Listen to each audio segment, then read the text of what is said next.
Hey everyone, welcome to This Explainer. Today, we're unlocking the vault on something that literally affects every single one of us, but crazy enough, almost nobody is formally taught about it. Yep, we're talking about money. So we're going to break down 6 core pillars of personal finance. And we're getting this from a really fascinating source. Someone who spent 9 years in the high-stakes world of banking and trained as a chartered accountant. And you know what they realized during all that time?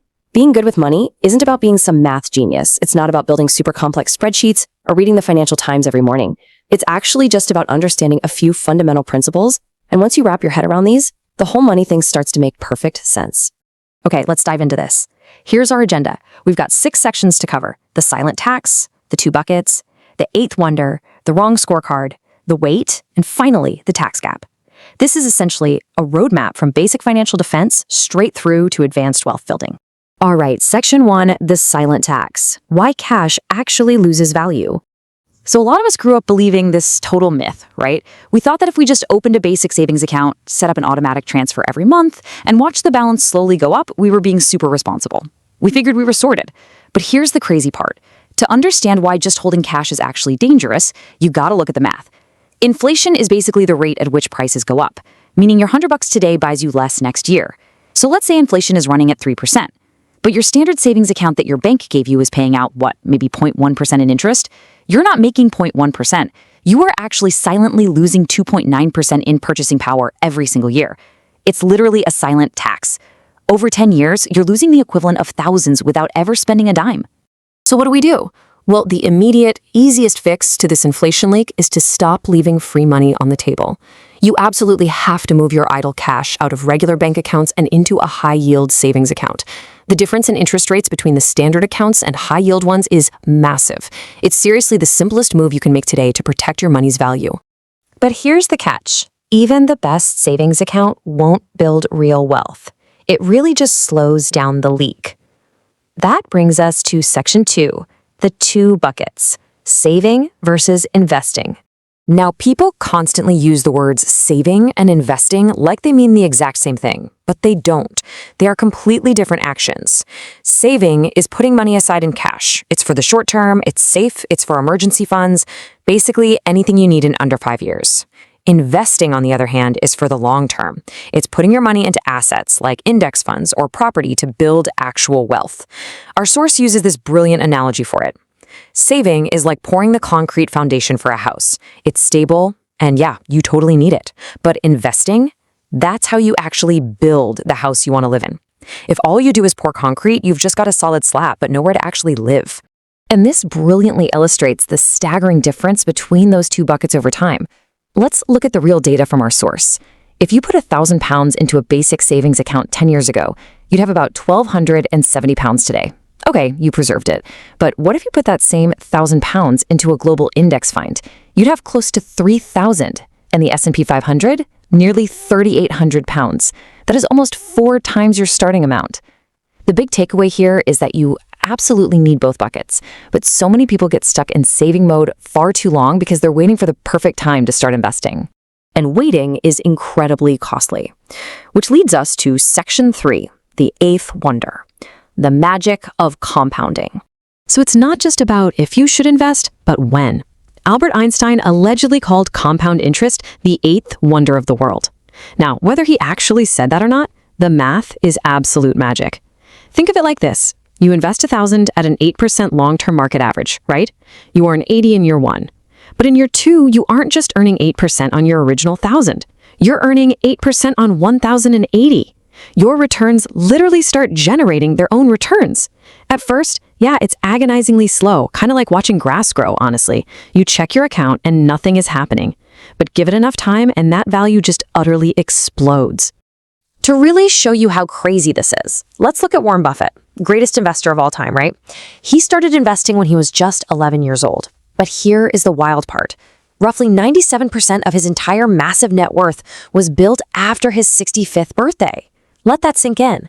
His wealth didn't explode because he suddenly got way better at picking stocks as a senior citizen. It exploded because his money finally had enough decades of compounding to do what compounding does best. So the crucial point is this. The single most important variable in building wealth isn't actually how much cash you have to invest. It's how long your money has to grow. A 25-year-old putting in just $200 a month will almost always end up with more money than a 35-year-old investing double that amount at $400 a month. Time beats money every single time. So if you've been waiting for a sign to start, consider this it. Moving right along, let's hit section 4, the wrong scorecard. Income versus wealth. This tackles a massive psychological trap. We constantly judge financial success by looking at the wrong scorecard, our salary. Our source saw this stark contrast all the time during their banking career.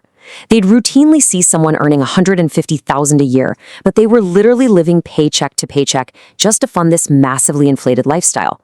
And on the flip side, they'd see someone making $30,000 who was steadily accumulating assets month after month, building something real. The reality? Income is not wealth. Income is just cash flow. The only scorecard that actually matters is your net worth. It's super simple. Net worth is your assets, the things you own, like investments, minus your liabilities, which are your debts.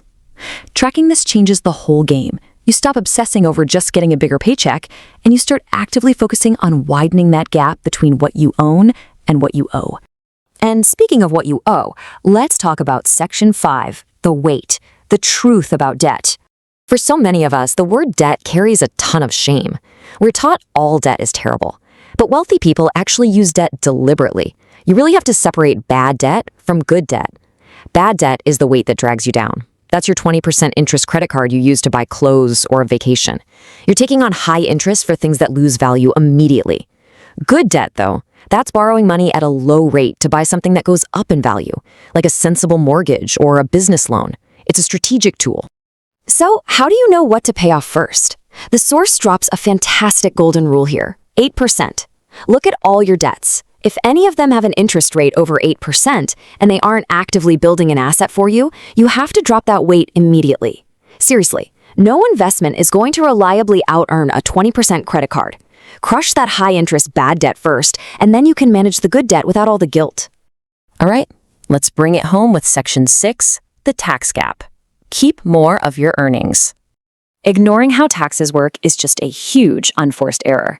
It means you are highly likely overpaying or just completely missing out on totally legal ways to keep your own money. Let's move to and see how this builds using the UK income tax system as an example. People always misunderstand marginal tax rates. When you hit a higher tax bracket, you don't pay that high rate on all of your money. In the UK, the first $12,570 is totally tax-free. Then you pay 20% only on the earnings up to $50,270. You only pay the 40% rate on the specific money you earn above that threshold. Getting how these tiers work is step 1. Step 2 is exploiting the gaps. And by gaps, I mean the legal loopholes governments actually want you to use, like workplace retirement matching. That is literally free money sitting on the table. Plus, our source points out that in the UK, if you're a basic rate taxpayer putting money into a pension, the government turns an £80 contribution into £100. That's an instant 25% return before the money is even invested. No way, right? Throw in tax-free investment accounts, like the £20,000 allowance in the UK where you pay zero capital gains on growth, and you drastically accelerate your wealth. You don't even need a fancy accountant for this stuff. You just need to know it's there. So we've covered the hidden drain of inflation, the crucial difference between saving and investing, the sheer magic of time and compounding, tracking your actual net worth, mastering debt, and navigating taxes. These insider secrets are the entire foundation. So I'm going to leave you with a question to really reflect on right now. Which of these 6 pillars is holding your wealth back? Take a really hard look at your finances today, find your weak spot, and start building the house you actually want to live in. Thanks for hanging out with me for this explainer, guys. Now go take some action.